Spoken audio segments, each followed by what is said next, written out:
Well, good afternoon, Maverick Traders. It is the 26th of March. Joe with you here on a Tuesday. Let's get into the market action. Make sure to take responsibility for whatever you follow along with these classes and follow your own trading plan.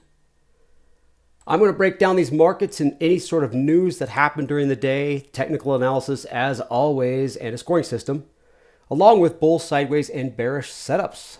Disclaimer. This video was created for professional stock and option traders.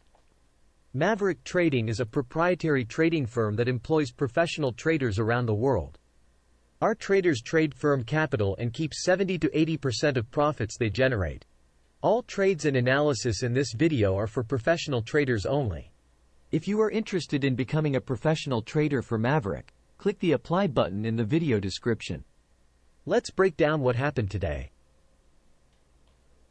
Moving into the market analysis, we had a pretty sideways day, more consolidation. These markets are kind of stuck up here and wondering what to do next. Over to the daily news, the markets continue to consolidate above their recent highs. No real catalysts are out there. That's the problem. We're waiting for the Fed to do something, and they did, anticipating a rate cut, and it might happen, and it didn't. It's not super bearish, but it's a little bit more hawkish. Meanwhile, you've got a market that is absolutely gangbusters and an economy that is super, super stable, especially when you compare it to economies outside of the US. This leaves traders with not much out there to anticipate, look forward to, or fear even. So the markets are going to just kind of meander the way they are. Let's get into it and see how we finished.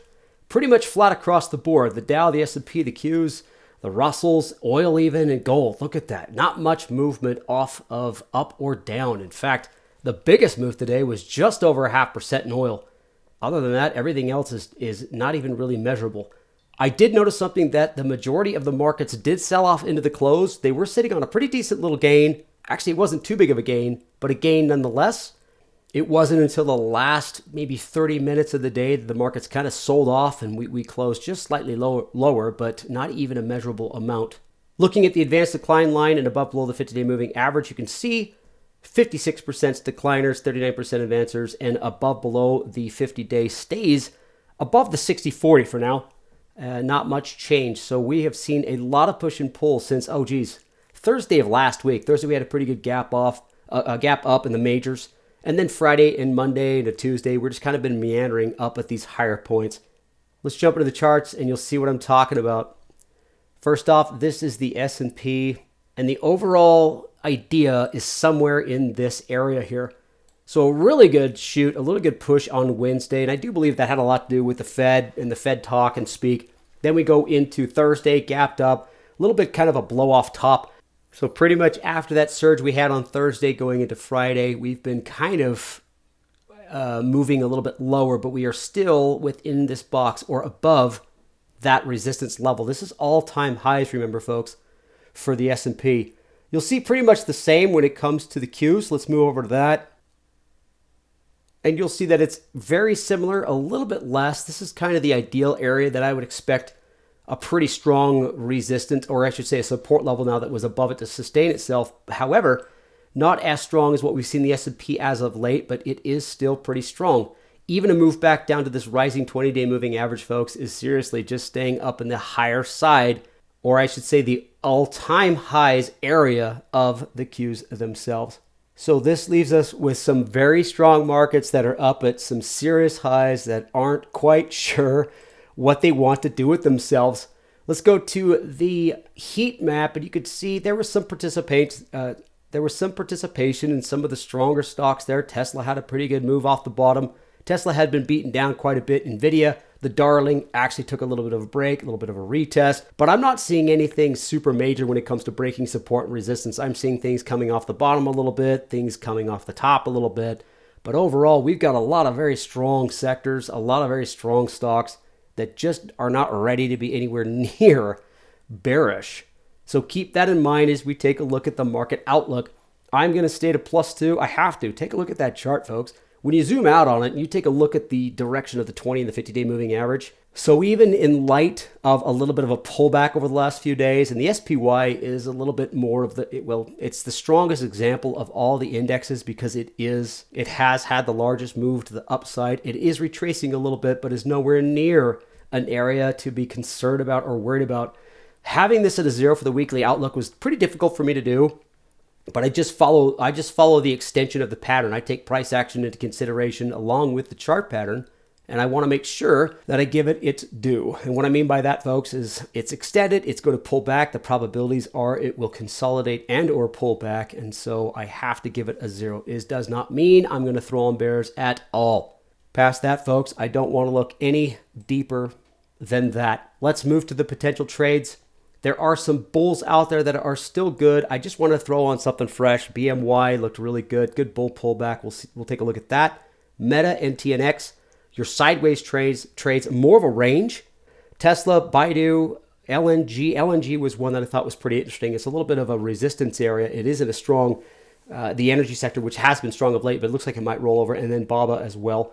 We'll take a look at BABA. So let's jump into our first trade. This is Bristol Myers Squibb, and it's pretty obvious, folks. What I really liked about that was this. What I liked about this was this pullback, and I love it when I see a little bit of a rounding bull pullback when it comes to pivot points. I like rounding pivot points because you can see they're tested by a few candles, not just the one.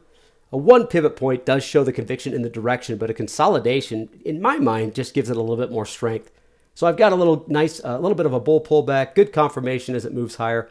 Target easily back up here at the $55 level. Maybe take this maybe a week and a half to 2 weeks.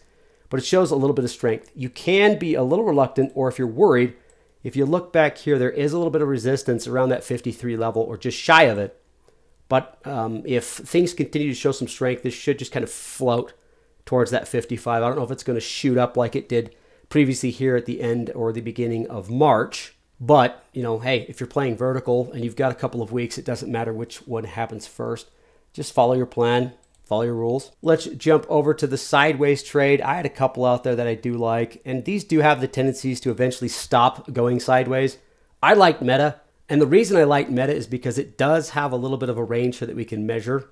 This was pretty favorable after an announcement. This thing is kind of floated higher. It's been choppy ever since, and this is a wide range for you guys that want to play this straight up butterfly or straight up wide sideways.